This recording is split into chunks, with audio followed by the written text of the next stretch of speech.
Em này còn Volvo bánh nốt. Con này của nhà anh Ký à? À không phải kìa. Anh Ký em gì có bánh nốt đâu.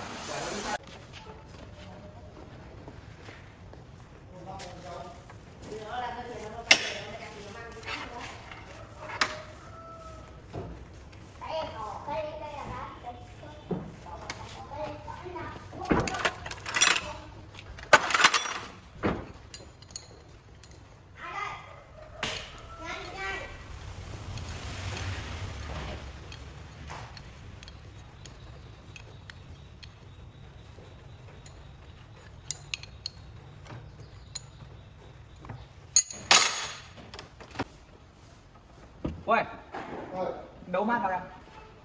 Còn phải đấu mát à? Đấu được không? Đấy. Ừ. Đường của điều hòa.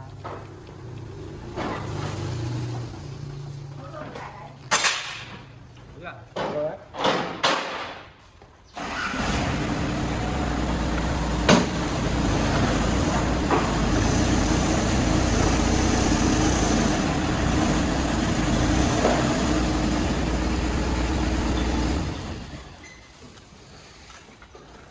Mưa ít chỗ quay. Rồi, có việc. Không có việc đâu.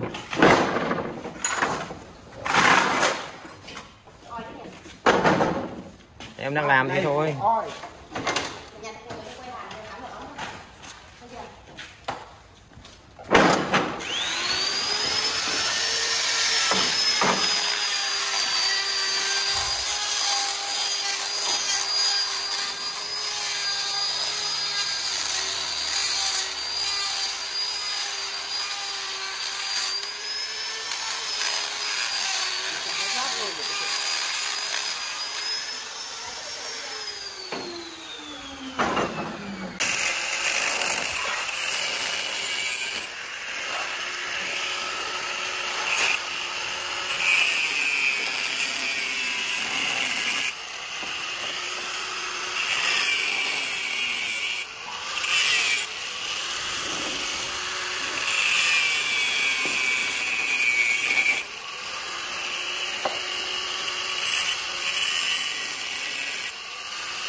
Mỡ vậy thì nào?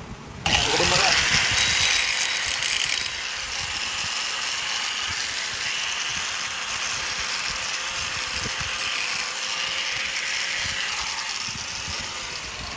Cái này thì là cái mặn chả cầu đúng không?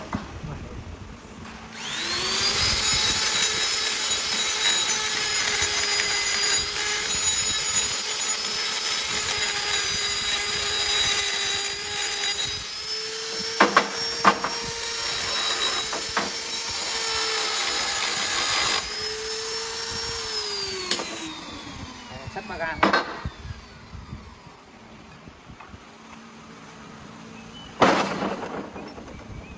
Sửa chữa đây là lần sợ nhất. Tháo ra lắp vào.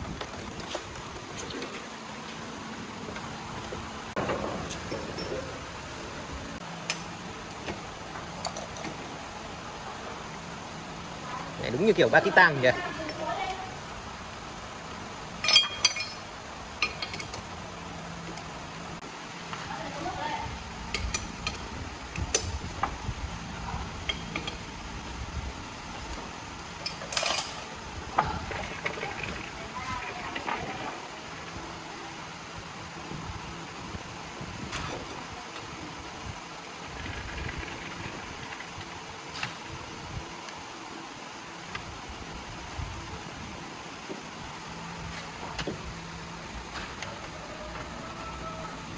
Dao bây giờ nó rẻ, nó phải mài như ngày xưa nhỉ. 250 một con. Bao nhiêu? 250 một con. Thế của người nhỉ, mẹ có mỗi tí thép vào tôi 250.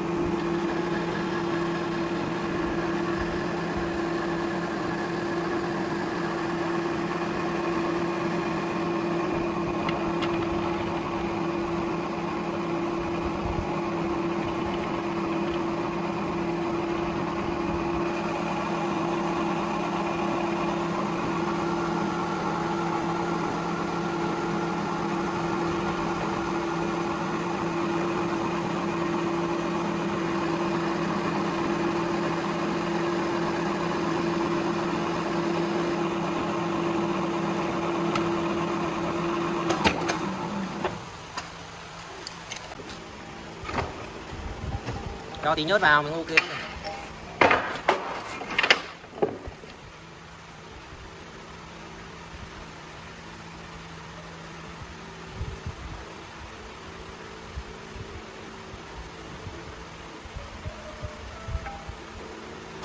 Thằng nào nó đúc được ra cái cục đấy ác nhỉ.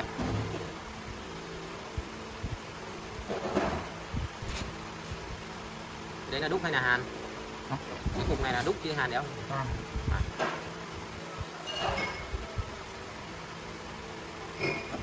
Có bị nó chặt đấy nhỉ? Chặt ra. Rồi. Bạn phải ngọt không ngọt thì cô. Nó nghiêng đấy, nghiêng đấy. Đấy.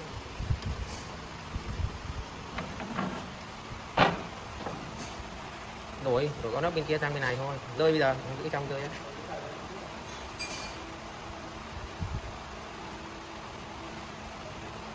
Đổi sang nhau là được.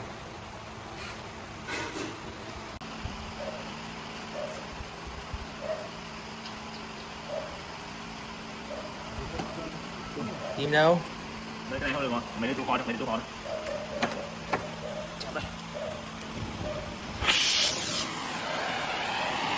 Để làm đất này đi, đi kèm này đi nó thăng rồi.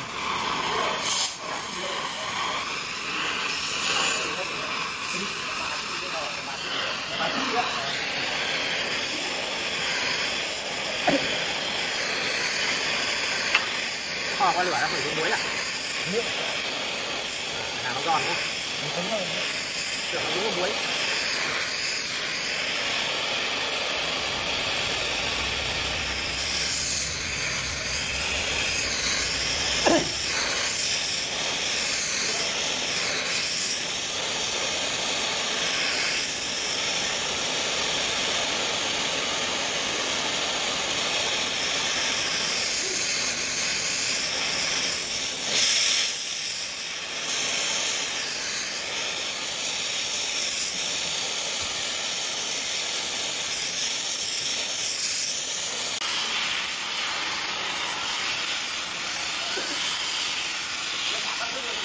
Đâu phải đâu, không phải đâu. Ở dưới đây đi xuống nó bỏ ra đi, đâu phải hôm nay là không được.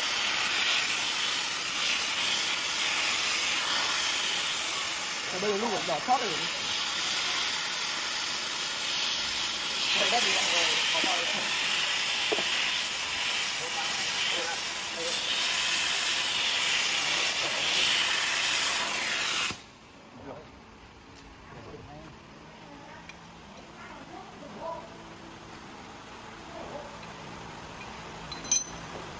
Ngò tay vào đấy. Bỏng à? Không có chút nào vừa.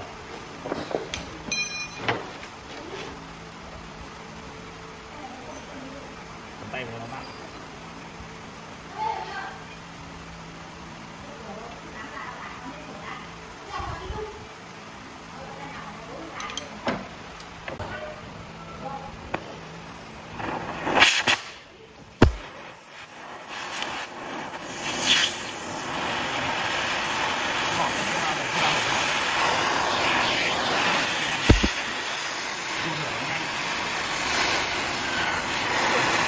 Bây giờ là các bạn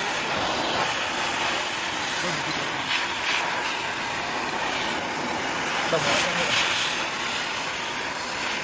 Liều cái lấy cái kem sắt này ra.